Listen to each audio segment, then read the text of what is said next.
Assalamualaikum warahmatullahi wabarakatuh. Nama saya Muhammad Irfan Haziq bin Kushairi. Nombor metrik 15 DET 20F249 dari kelas DET 2A. Tajuk pembentangan saya hari ini adalah apakah peranan pengguna? Maksud pengguna? Pengguna adalah seseorang atau sekelompok orang yang memesan atau menggunakan barang dibeli, keluar atau perkhidmatan terutamanya untuk keperluan peribadi, sosial, keluarga, rumah tangga dan keperluan serupa. Tidak berkaitan secara langsung dengan kegiatan usahawan atau perniagaan. Kita sebagai pengguna perlu mengetahui hak pengguna. Contoh satu, hak mendapat keperluan asas. Hak mendapat keperluan asas bererti hak untuk mendapatkan barang-barang perkhidmatan yang perlu bagi kehidupan, iaitu makanan yang mencukupi, pakaian, tempat tinggal, kesihatan dan pendidikan. Kedua, hak mendapatkan keselamatan. Hak kepada keselamatan bererti hak untuk dilindungi daripada barang, proses, pengeluaran dan perkhidmatan yang boleh membahayakan kesihatan dan kehidupan. Tiga, hak mendapat maklumat. Hak untuk dilindungi daripada iklan dan label yang tidak jujur atau menyeleweng, dan hak untuk mendapatkan fakta maklumat diperlukan untuk membuat pilihan bermaklumat. Empat, hak untuk memilih. Hak untuk membuat pilihan berbarangan dan perkhidmatan pada harga berpatutan dengan jaminan kualiti yang memuaskan. Seterusnya, nombor 5, hak bersuara. Setiap hak yang bersuara dalam membentuk dan melaksanakan polisi kerajaan yang berkaitan dengan kepentingan pengguna. Hak mendapat ganti rugi.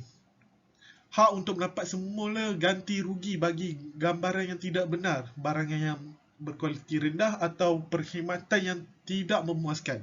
Nombor 7, hak untuk mendapatkan pendidikan pengguna.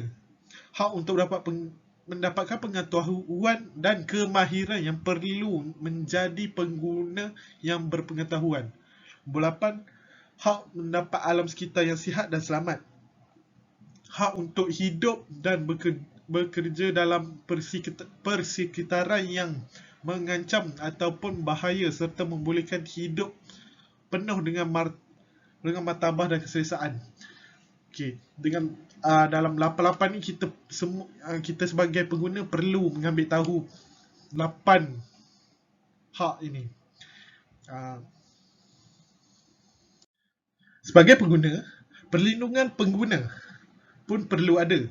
Okey, salah satunya program perlindungan pengguna bertanggungjawab tentang hal ehwal perlindungan pengguna melalui penyemakan dan cadangan undang-undang dasar-dasar untuk melindungi pengguna, penerima aduan pengguna dan menjadi urus setia pada Majlis Penasihat Pengguna Negara MPPN, Kajian Semula Dasar Pengguna Negara DPN dan Pelan Induk Pengguna PIP. Kementerian telah mengenal pasti keperluan untuk melaksanakan kajian semula dasar pengguna negara di DPN yang telah digubal pada tahun 2002 dan Pelan Induk Pengguna PIP yang dibuat pada tahun 2003.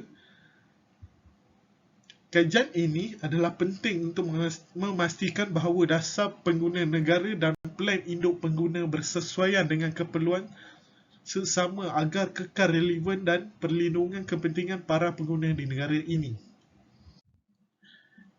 Okey, tanggungjawab pengguna. 1. Tingkatkan pengetahuan. Pengguna perlu meningkatkan pengetahuan berkenaan situasi ekonomi pasaran yang beri kesan kepada kenaikan harga barang. 2. Bersedia. Pengguna perlu bersedia menghadapi perubahan seiring dengan perubahan pasaran ekonomi dunia. Buat pilihan. Pengguna perlu membuat pilihan dan perbandingan harga supaya barangan yang dibeli berkualiti pada harga yang munasabah. 4. Merancang perbelanjaan. pengguna perlu merancang perbelanjaan mengikut kemampuan. Amalan konsep kesederhanaan dalam berbelanja. Yang ini paling penting, semak dulu sebelum beli. Pengguna perlu mendapatkan kepastian berkenaan dengan sebarang tawaran iklan sebelum membuat pilihan supaya pengguna tidak ditipu oleh penjual. Pengguna perlu amalkan konsep pengguna bijak. Tujuannya diwujudkan adalah untuk melahirkan masyarakat pengguna bijak, bermaklumat, produktif, progresif dan bertanggungjawab. 1. Membeli barang berkualiti. Harga sesuatu barang yang mahal, tinggi tidak bererti barangan itu berkualiti. Pilihan barang lain seperti pengganti atau alternatif. 2. Bandingkan harga. Buat perbandingan harga sebelum membeli. Persaingan perniagaan menjadi lebih sihat dan kompetitif. 3. Perkhidmatan terbaik. Lebih perhatian terhadap perkhidmatan yang diberi. Servis percuma. Jaminan 1 tahun. Penghantaran percuma. Kurangkan kos penggunaan. 4. Pilihan yang tepat. Belilah barang dengan berhati-hati. Usah terpedaya dengan iklan atau promosi. Nilai kesan pengguna barang tersebut dari setiap sudut, kos, keselesaan, kepuasan, keperluan dan sebagainya. Bagaimana pengguna dapat membantu kerajaan dalam mengawal harga dan bekalan barang kawalan? 1 adalah membuat aduan atau laporan. Banyak pengguna tidak peka dalam membuat laporan atau aduan, hanya tahu komplain dan menyelesaikan masalah sendiri. 2. Turut sama memantau bekalan barangan kawalan di kawasan masing-masing dan melaporkan sekiranya berlaku kekurangan berkaitan bekalan. 3. Elakkan dari pembelian barangan keperluan melebihi keperluan asas. Contohnya panic buying pada musim COVID-19 ini. 4. Kuasa pengguna. Pengguna boleh tentukan pasaran sesuatu barangan.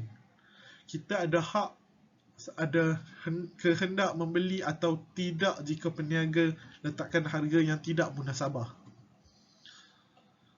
Sekian, terima kasih.